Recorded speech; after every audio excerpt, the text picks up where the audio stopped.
دیکھو دنیا پر فتن ہے، سوشل میڈیا کا زمانہ ہے، آپ دیکھا دیکھی کہ بھئی فلاں یوں کر رہا ہے تو صحیح ہی ہوگا، یہ تو دیندار آدمی لگ رہا ہے، کفنی ہے، ٹوپی ہے، داڑھی ہے، کرتا ہے، جماعتوں میں جاتا ہے، علماء کے پاس بیٹھتا ہے،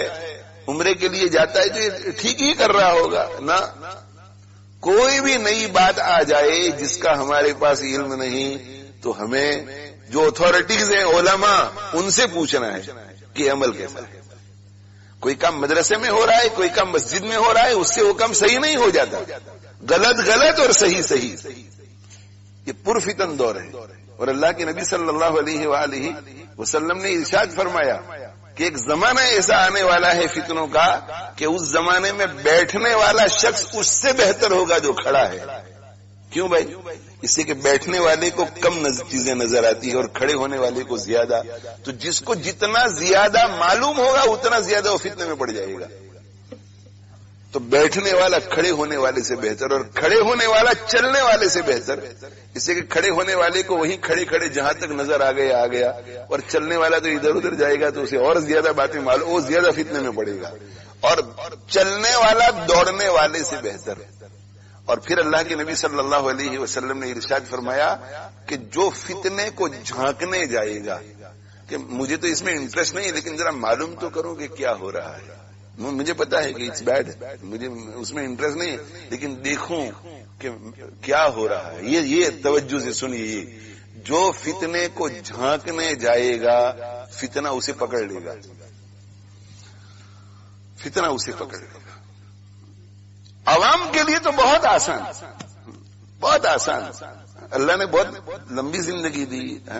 ابھی کتنے سال ہو گئے، بعض 40 سال کے، 30 سال کے، 25 سال کے، 50 سال کے ہو گئے۔ اس مدت میں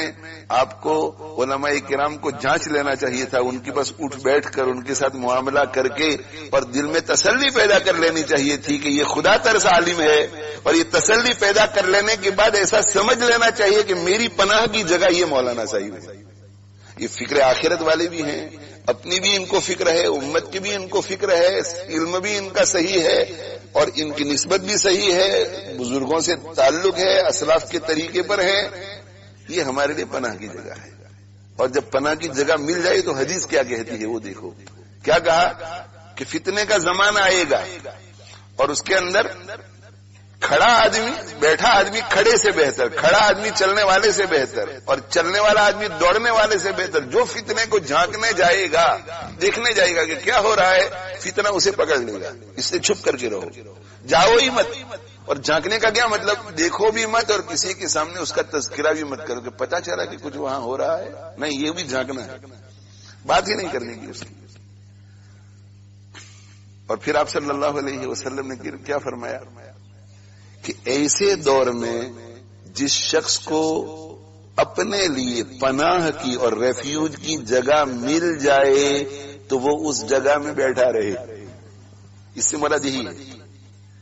کہ کوئی دینی تحریک، کوئی دینی ادارہ، کوئی اچھا عالم جس کے بارے میں پتا ہے کہ یہ ٹھیک ہے، کوئی اچھا شیخ، پورے ملک میں ایسے مراکز آپ کو ملیں گے، ایسے ادارے ملیں گے، ایسی مسجدیں ملیں گی، ایسے علماء ملیں گے، ایسے شیوخ ملیں گے، پوری دنیا میں اللہ نے یہ پناہ کی جگہ بنائی ہے، پناہ کی جگہ بنائی ہے۔ جب دو ملکوں کے درمیان جنگ ہوتی ہے اور خطرہ ہوتا ہے تو وہ بنکس بنائے ہوئے ہوتے ہیں نیچے انڈر گراؤنڈ، تو لوگ کیا کرتے ہیں، وہاں چلے جاتے ہیں اور نکلتے ہی نہیں۔ تو وہ بڑا خطرہ ہے یا یہ جو ایمان پر ڈاکہ ڈالنے والے بم گر رہے ہیں وہ زیادہ خطرہ ہے؟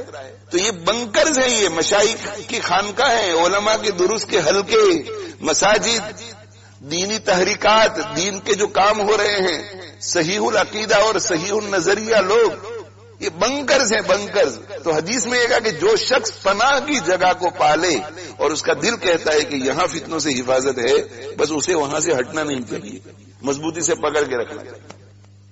ورنہ میرے بھائیو، خود اپنی عقل سے، اپنی ہوشیاری سے اور اپنے علم کی روشنی میں فیصلہ کرنے جائیں گے کہ فلاں جگہ یوں ہو رہا ہے اور فلاں مکتب میں یوں ہو رہا ہے، فلاں مدرسے میں یوں ہو رہا ہے، فلاں اسکول میں، فلاں مسجد میں یوں ہو رہا ہے، ان کی بات بھی سن لیتے ہیں، ان کی بات بھی سن لیتے ہیں، اور پھر نتیجے پر پہنچتے ہیں کہ صحیح کیا ہے۔ ابھی آپ فتنے کو جھانک رہے ہیں، آپ پناہ کی جگہ سے نکل گئے ہیں، اب خطرے میں ہیں، پناہ کی جگہ میں رہو، انہیں سے پوچھ لو، انہیں سے پوچھ لو کہ یہ کیسا ہے. اللہ تعالیٰ شانہ مجھے آپ کو عمل کی توفیق عطا فرماوے.